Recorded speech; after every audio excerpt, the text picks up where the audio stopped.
ver o povo privilegiado que somos, por sermos eleitos desse Deus gracioso, e de poder, numa manhã tão gostosa como esta, quedar aos pés do Senhor para que possamos cultuá-lo. Eu quero agradecer à pessoa do pastor Josué, pastor Fernando, a confiança de ceder no púlpito para que possamos, nesta manhã, fazer a exposição da palavra de Deus. E já quero dizer para você, não fique preocupado, tá? Cigano é gente como a gente, precisa de Cristo como nós. Eu posso dizer para vocês que é um povo incompreendido, mas é um povo bom. Vamos morar nos céus com eles. Se Deus assim permitir, a gente vai ver muitos e muitos ciganos salvos para a glória de Deus. Mas agora eu quero convidá-los para que possamos meditar na santa e bendita palavra desse Deus maravilhoso. Colossenses, epístola que Paulo escreve aos Colossenses, capítulo 1, versos de número 13 aos versos de número 23. Eu quero, antes da leitura, me apresentar um pouco melhor. Eu sou, então, Lázaro, casado com a Tânia. Tânia deveria estar comigo nesta manhã, mas ela foi acudir a nossa filha, que está grávida de 8 meses, e essa semana o meu genro, esposo da Thalita, teve aconteceu um problema de saúde e, infelizmente, ela precisou ir e ele se encontra na UTI, na cidade de Uberlândia, e nós estamos aqui. Então, eu sou pai da Thalita, Thalita é minha filha mais nova. Thalita é enfermeira padrão na cidade de Uberaba, trabalha com a prefeitura municipal lá. Tenho também o filho primogênito, Tiago. Tiago é pastor, está plantando uma igreja na cidade de Igarapá, estado de São Paulo. É casado com Tânia há 38 anos, tenho primeira formação teológica, foi do IBEL, eu fui ibelino, ali aprendi a ser pastor. Depois disso, alguns anos, 12, 15 anos, o nosso presbitério nos envia ao seminário, já velho, maduro, pai de família, passando algumas dificuldades, né, reverendo Josué, com o hebraico. Nem me falem. Mas teve um dia que eu disse que eu só queria pregar o Evangelho. Mas formamos aqui na turma de 2009, trabalho então hoje com a primeira de Goiânia, e até 31 de dezembro, e temos cuidado ali da congregação de Trindade, lá no setor Samara, e descobrimos que a igreja ali não caminhava para frente, porque era um trabalho misto, e descobrimos um povo. Obrigado, meu querido. Descobrimos um povo cigano, e desde aquele dia, o coração na obra do Senhor, nós fomos impactados para que pudéssemos anunciar Cristo para aquele povo. E já temos ali 26 ciganos batizados, convertidos para a glória de Deus. Temos 3 ciganos que já partiram para a eternidade, que está povoando os céus de glória. Que beleza, né? Então vamos à leitura do texto. Colossenses, capítulo 1, versículo de número 13. O texto diz assim, o texto relata sobre a obra de Jesus para a nossa salvação. A gente vai sintonizar você. Paulo escreve essa carta para corrigir alguns erros que havia adentrado nesta igreja. Ele ressalta aqui, então, a primazia de Cristo, a excelência da obra de Cristo. Havia uma heresia na cidade de Colossos que estava entrando, então, dentro da igreja, dizendo que o conhecimento era o suficiente, conhecimento de Deus e conhecimento também de outras partes do conhecimento era suficiente para a salvação. Havia uma negativa ali nessa heresia sobre a obra de Cristo para a nossa salvação. E Paulo fala, não é assim que as coisas acontecem. E Paulo escreve dizendo, olha, eu vou mostrar para vocês como que aconteceu a salvação. E acho gostoso que Paulo usa a expressão aqui para libertação, ele usa aqui o termo no passado, ou seja, olha, a salvação aconteceu em Jesus. Nós somos eleitos de Deus na eternidade e Jesus veio aqui para mostrar a nós um caminho sobremodo excelente. Então, Paulo escreve para corrigir, e eu quero dizer para você que nesta manhã, Deus pode usar essa palavra para converter corações que ainda não foram convertidos. Deus pode e quer usar essa palavra para nos alavancar, para que possamos também expressar essa obra maravilhosa dele a respeito da salvação para vidas de pessoas que se encontram ao nosso lado. Certamente, as famílias que aqui estão presentes têm alguém que ainda não rendeu a sua vida aos pés do Senhor, e Deus está falando com você, Deus está movendo a sua vida para que você possa, então, ser, sim, o instrumento de Deus. E o texto diz, e ele nos libertou do império das trevas e nos transportou para o reino do Filho do seu amor, no qual temos a redenção, a remissão dos pecados. Este é a imagem do Deus visível, o primogênito de toda a criação, pois nele foram criadas todas as coisas, nos céus e sobre a terra, e as visíveis e invisíveis, sejam tronos, sejam soberanias, quer principado, quer potestades, tudo foi criado por meio dele e para ele. Ele é antes de todas as coisas, nele tudo subsiste. Ele é o cabeça do corpo da igreja, ele é o princípio, primogênito de entre os mortos, para que em todas as coisas tenha a primazia. Porque aprove a Deus que nele residisse toda a plenitude, e que, havendo feito paz pelo sangue da cruz, por meio dele, reconciliasse consigo mesmo todas as coisas, quer sobre a terra, quer nos céus. E a vós outros, também que outrora eres estranhos e inimigos no entendimento pelas vossas obras malignas, agora, porém, os reconciliou no corpo da sua carne, mediante a sua morte, para apresentar-vos perante ele santos, inculpáveis e irrepreensíveis. Se é que permaneceis na fé, alicerçados e firmes, não vos deixamos afastar da esperança do evangelho que ouvistes, o que foi pregado a toda criatura debaixo do céu, e do qual eu, Paulo, me tornei ministro. Pai Santo, tua palavra está lida, aberta, descortinada a nossa visão. E nós queremos, Deus, te suplicar que nesta manhã o Senhor possa também descortiná-la ao nosso entendimento, para que possamos, Deus, ouvi-la. Ao ouvi-la, que possamos também passar para frente, para aqueles que ainda não têm, ó Deus, o privilégio de contar com a salvação que o seu Filho Jesus tem para dar. Portanto, Deus, seja propício a nós, fale conosco, fale com a tua igreja, ministra, Pai, a tua palavra aos nossos corações. É assim que nós oramos a ti, e oramos a Deus com gratidão, em o nome de Jesus. Amém.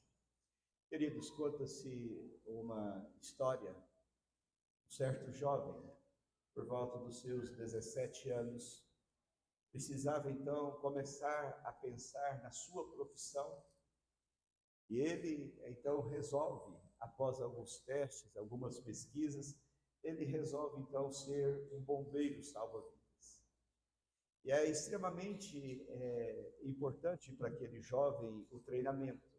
E por quê?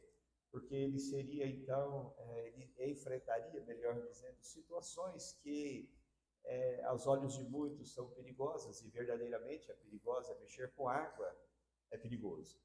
E aquele jovem então, ele resolve se inscrever em uma escola, queria então fazer treinamento para salva-vidas.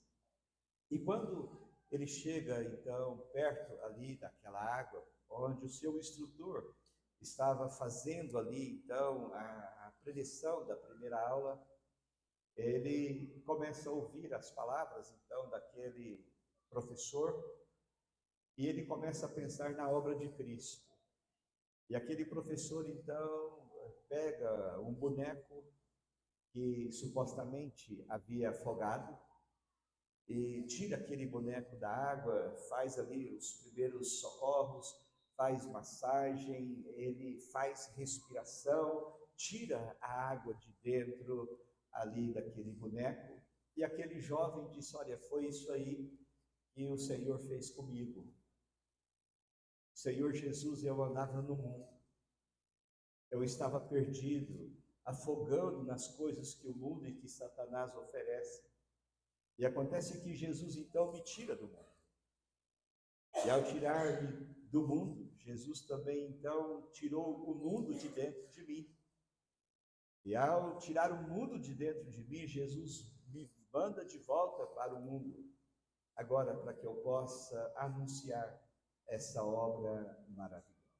É isso, queridos, que o Senhor fez conosco também.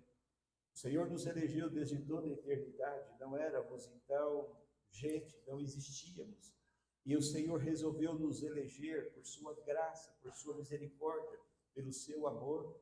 E nós então viemos esse mundo, a palavra do Senhor nos ensina que o homem herda dos seus primeiros pais o pecado, e nós herdamos de Adão o pecado, tanto é que Davi diz: olha, em pecado me concebeu a minha mãe. E daí, meus amados irmãos, alguém um dia falou do Evangelho de Jesus para você, para mim, para nós, e esse Evangelho que foi falado para nós mostrou então a beleza da obra de Cristo, e Cristo, através do Espírito Santo, tira o mundo então de nós, e o Senhor nos envia agora de volta, santos, purificados, nos envia de volta para falar aquilo que Ele fez nas nossas vidas. Então, meus amados irmãos, quando nós olhamos para esse texto, olhamos para essa carta, entendemos que esses ensinos heréticos que havia entrado ali, estava tentando elencar algumas coisas na obra de Cristo para a salvação. E Paulo, então, apresenta aqui a doutrina da graça de Deus. E Paulo, então, fala para a igreja de Colossenses: olha, a salvação é pela graça, não é de outra coisa. E ainda bem que é pela graça, porque se fosse por méritos, todos nós estávamos perdidos. Contudo, queridos, quando Paulo então apresenta essa doutrina da graça para a igreja, Paulo então mostra as implicações dessa salvação nas nossas vidas. Quando a gente olha então, meus amados irmãos, para o contexto odierno, para hoje, para os nossos dias, a gente entende que a situação do mundo ou das pessoas não são diferentes daqueles dias. Por quê? Porque as pessoas hoje acham que ter um conhecimento de Cristo é suficiente. E a gente sabe que não. A gente sabe que para a salvação a gente precisa da aplicação da obra de Cristo nas nossas vidas. Eu não posso apenas saber que Jesus é Salvador. Eu preciso render a minha vida a Ele, preciso andar no caminho dEle, preciso viver no centro da vontade dEle, para que eu possa, então, sim, ter a certeza de que eu sou um eleito e de que eu pertenço ao povo de Deus. Quando nós olhamos, então, queridos, para o mundo de hoje, nós conseguimos entender e ver que a necessidade, então, da igreja retornar aí aquele velho mundo que a gente vivia, indo de porta em porta, compartilhando o Evangelho. Quando eu cheguei, eu vi um grupo de pessoas aqui, de jovens aqui atrás. A gente está precisando disso, a gente está precisando, nos dias de hoje, colocar o nosso rosto lá e falar para o nosso vizinho, falar para os nossos familiares, que nós somos servos de Deus, que temos, então, em nós o amor de Deus que nos salvou, e hoje nós podemos, então, proclamar essa obra. Por quê? Porque não somos deste mundo, conforme já foi lido aqui. Nós somos povo de propriedade exclusiva de Deus. E um dia nós haveremos de morar com Ele por toda a eternidade. Então, queridos, isso é urgente. Essa mensagem não pode deixar para amanhã. Isso tem que ser feito hoje. Eu e você, nós precisamos contar para a sociedade o que Paulo escreve aqui, e aqui isso é palavra de Deus. Então, o que esse texto tem para nos ensinar? Eu quero, então, expor nesta manhã esse texto com o seguinte tema: as ações de Jesus para a salvação. E aí, queridos, eu quero enfatizar ações de Jesus e de mais ninguém. Nós somos salvos pela graça. Então, de acordo com o texto, à luz desse texto, eu quero chamá-los para que possamos ver 3 ensinos importantes. E a minha proposta é mostrar isso para vocês, e também a minha proposta é que isso seja aplicado na sua vida, para que seja replicado na vida de outras pessoas, para o crescimento do reino do nosso Deus aqui neste lugar, ou onde quer que você coloque os seus pés. Tudo bem? Amém por isso? Então vamos lá. Primeira ação que eu vejo no verso de número 13. Quando nós olhamos aqui para o verso de número 13, o texto fala: e ele nos libertou do império das trevas. A melhor tradução, meus amados irmãos, que eu acho para esse império das trevas é exatamente o reino de Satanás. É o inferno. É o lugar onde, então, meus amados irmãos, a gente entende que o inimigo quer pegar pessoas, levar para lá, e as pessoas sem Cristo não se iludam. Não se iludam, as pessoas sem Cristo estão de forma inconsciente sobre as garras de Satanás, sobre as garras do pecado. Então, irmãos, existe aqui o império, existe nesse mundo o império do mal em ação. Tem muita gente que é extremista e fala: não é assim. Existe sim. O mal é uma realidade, queridos, concreta. O mal, meus amados irmãos, está a cada dia mais perto de nós. Eu fico observando aquelas coisas que a gente via falar longe da gente, está acontecendo muito perto de nós. Existe, meus irmãos, um ser maligno que governa o reino das trevas. E este reino está e sempre esteve em rebelião contra Deus. O presbiteriano não gosta muito de falar em guerra espiritual, batalha espiritual, mas esse texto mostra exatamente isso. Este reino das trevas, meus amados irmãos, esse que governa o reino das trevas, esse reino, ele amaldiçoa Deus, ele nega a existência de Deus, ele rejeita Deus, ele fere as pessoas que são servas de Deus. E o homem, meus amados irmãos, preste atenção nisso, eu e você, sem Cristo, sem ação do Espírito Santo de Deus, nós não conseguimos vencer esse império. Mas eu digo para você o seguinte: a boa notícia é que esse império já foi vencido por Cristo Jesus. Crê nisso? Crê nisso? Amém. Puxa, meu coração chega, dói. Lá na nossa igreja eu digo: olha, quando a igreja não fala, eu falo, eu procuro um buraquinho que eu quero entrar de vergonha. Então, queridos, eu quero dizer para você que aqui, o que Paulo está dizendo para aquela igreja é que não existe condições do homem sair do poço que ele se encontra fora de Cristo. Deus é o único que pode, então, libertar o homem dessas densas trevas. A libertação, queridos, que nós precisamos se encontra na pessoa bendita e santa de Cristo e não em nós. É isso que Paulo está dizendo lá. E é essa mensagem que tem que ser anunciada para o nosso vizinho. É essa mensagem que tem que ser anunciada no hospital. É essa mensagem que tem que ser anunciada na empresa onde trabalhamos, no colégio onde estudamos. Meus amados irmãos, quando nós olhamos então para esse texto, nós conseguimos entender pela própria palavra de Deus que o poder das trevas então não pode ser quebrado pela força humana. Ou seja, por mais forte que eu seja, por mais Sansão que eu seja, eu não consigo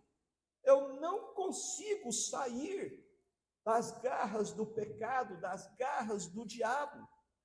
Contudo, meus amados irmãos, quando a gente olha para esse texto, a gente consegue entender que Jesus Cristo, e somente Jesus, é o nosso libertador. Então a gente vê que Cristo nos transferiu de posição. Como assim, pastor, transferiu de posição?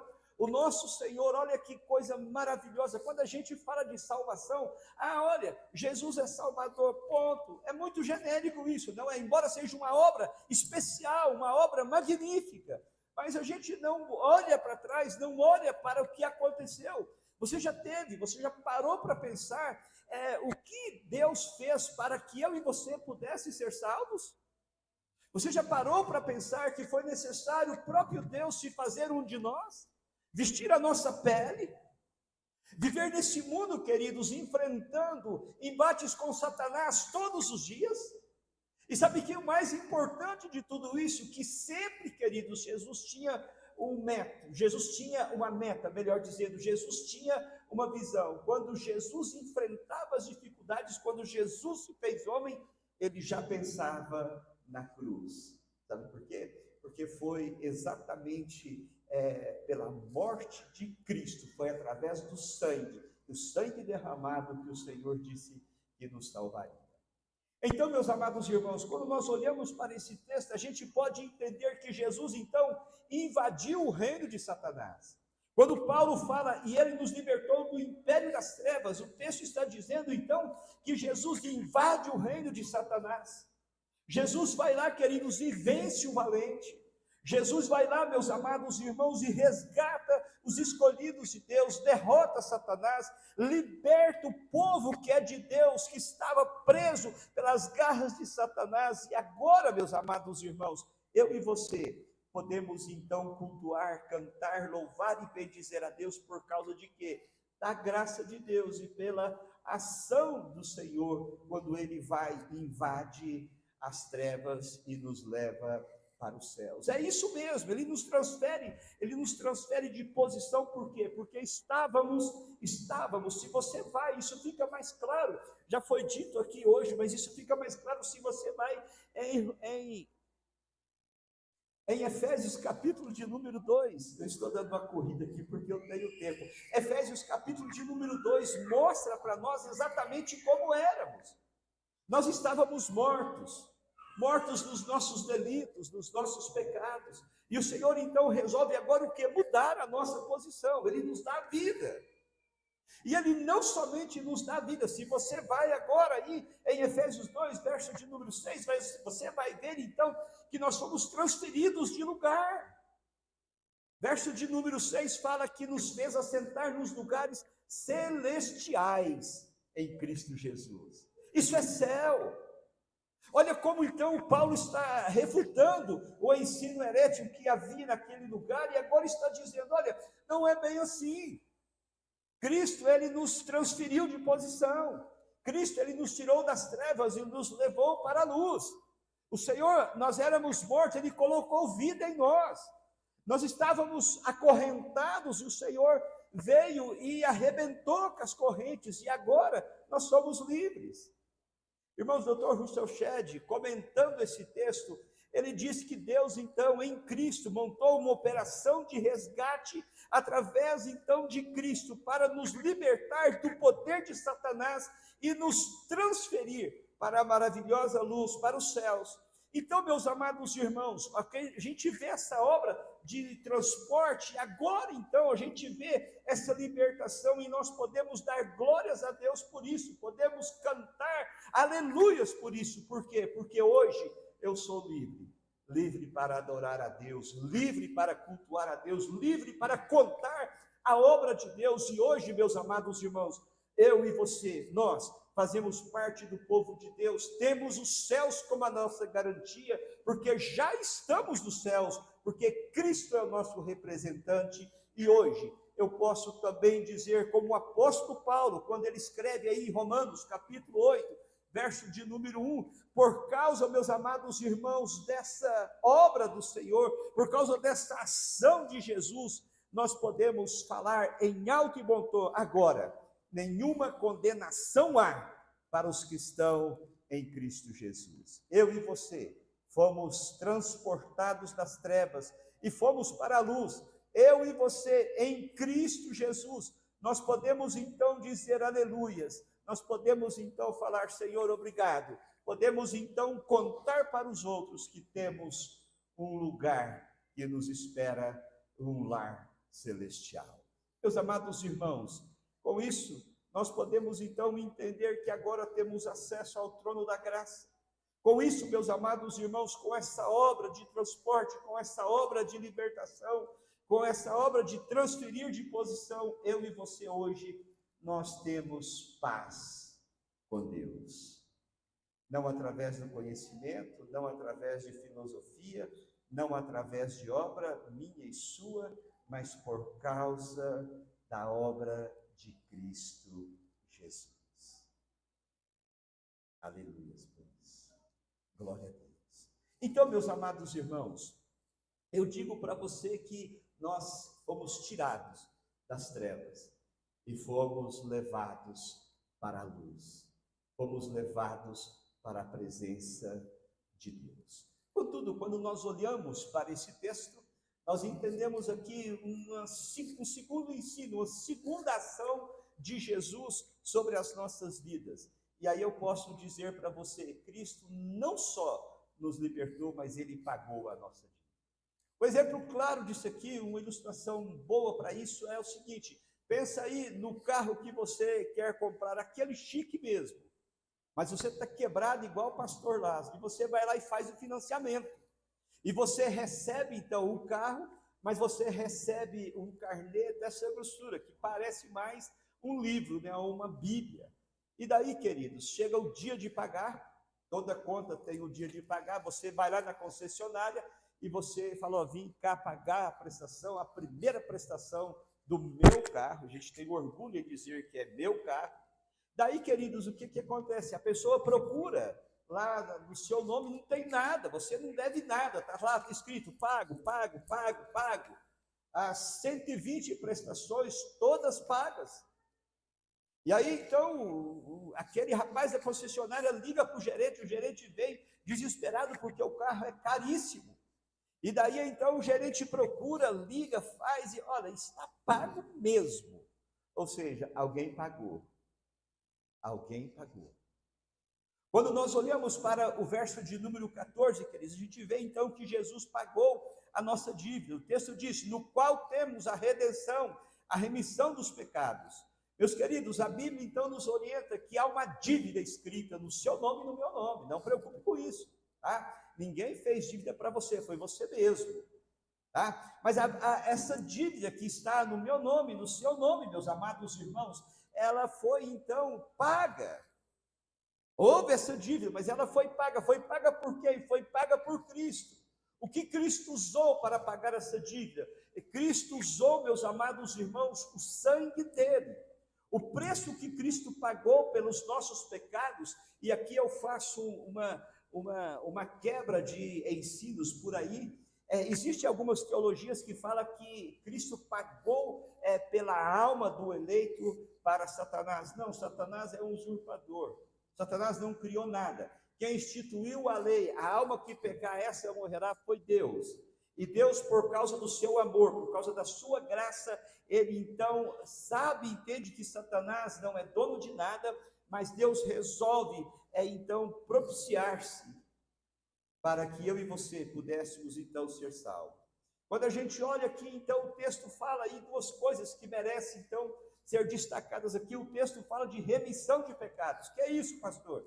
Significa, então, que Deus, em Cristo, perdoou todos os nossos pecados, passado, presente e futuro. Isso fica claro na justificação pela graça.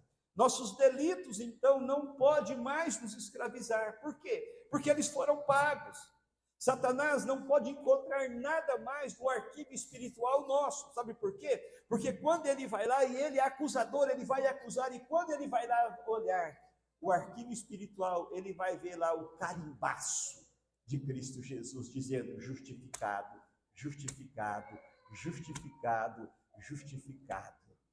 E aí, meus amados irmãos, nós podemos então entender e podemos sim cultuar esse Deus e dizer, olha, obrigado, porque Cristo verdadeiramente é legal demais, ele pagou o preço. Olha, ele me libertou, eu era escravo, e agora, como escravo, precisou ser pago o resgate, e o resgate foi pago pelo sangue precioso de Cristo. O texto também fala de remissão de pecados. O que é isso? Isso significa que Cristo não somente salvou, não somente pagou, mas ele perdoou todos os nossos pecados. Então, eu e você, meus amados irmãos, nós somos libertos, nós somos perdoados, e agora, com o texto que foi dito aqui no início, por isso, eu e você, conforme nos ensina Paulo, eu e você, nós agora somos raça eleita, povo de propriedade exclusiva de Deus. Ou seja, você tem um dono, e o seu dono é Cristo. Ele pagou pelo seu pecado, ele pagou a dívida que havia no seu nome. E agora, queridos, nós temos uma missão. Qual a missão? Como servos de Deus, proclamar as virtudes daquele que nos chamou das trevas para a sua maravilhosa luz. Então, queridos, o que acontece?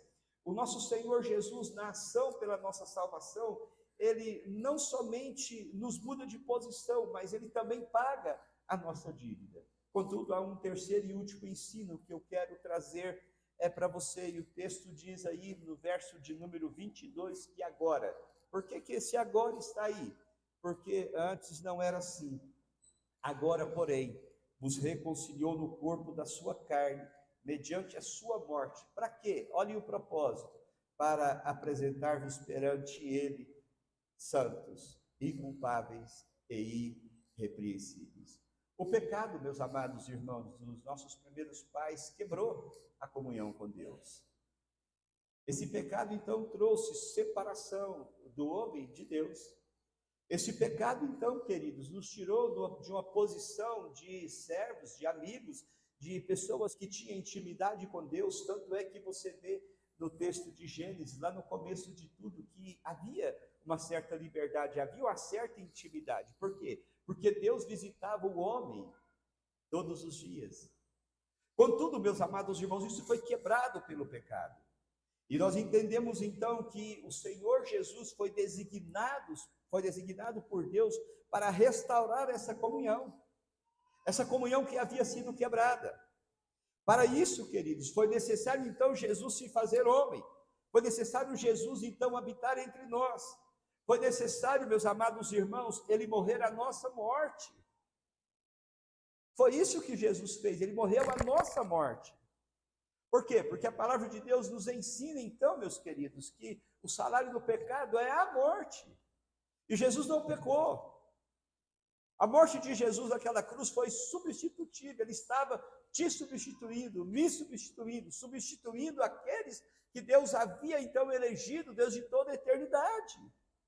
E quando a gente então olha, meus amados irmãos, para esse texto, ele fala, olha, agora Jesus veio para quebrar a parede da inimizade. Jesus veio agora para nos fazer então, não somente como criaturas, mas como filhos. Se você vai lá em João, no Evangelho, capítulo 1, verso de número 12, fala, olha, Jesus veio para os seus, mas os seus não receberam. Mas a todos quanto receberam, deu-lhes o poder de serem feitos filhos de Deus, a saber, aqueles que creem no seu nome, ou seja, aqueles a quem Cristo, então, a quem Deus elegeu, aqueles a quem Cristo salvou, agora se tornam filhos, e aí há uma reconciliação. E aí, queridos, essa reconciliação é algo super especial, sabe por quê? Conforme já foi dito aqui, Deus nos dá uma identidade. Se você vai aí no texto, você vai ver então que ele, agora então, ele restaura essa comunhão. Ele nos dá agora uma identidade não mais de criatura, mas ele nos dá agora uma identidade de filhos.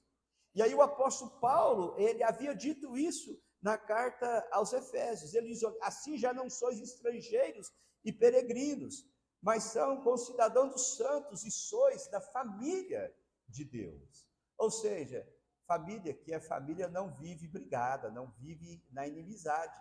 E eu e você, como servos de Deus, nós não podemos pensar nessa inimizade. Nós temos que todos os dias, todos os momentos, colocar as nossas vidas diante de Deus. Deus, eu sou pecador, eu pequei, eu falei mal, eu pensei mal, eu agi mal no trânsito, eu agi mal com a minha esposa, eu agi mal com o meu irmão. Todo momento isso tem que fazer parte da nossa vida, confessando, porque pecado separa o homem de Deus.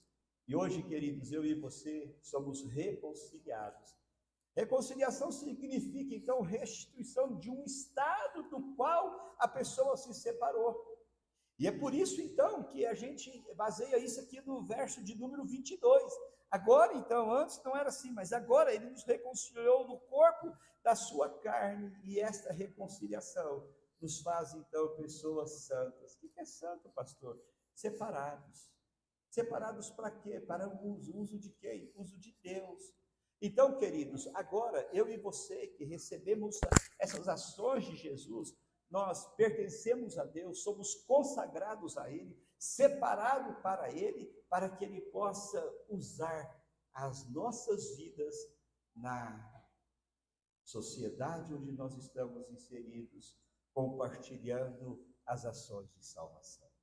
Mas o texto também fala de inculpáveis. Humanamente falando, isso é impossível.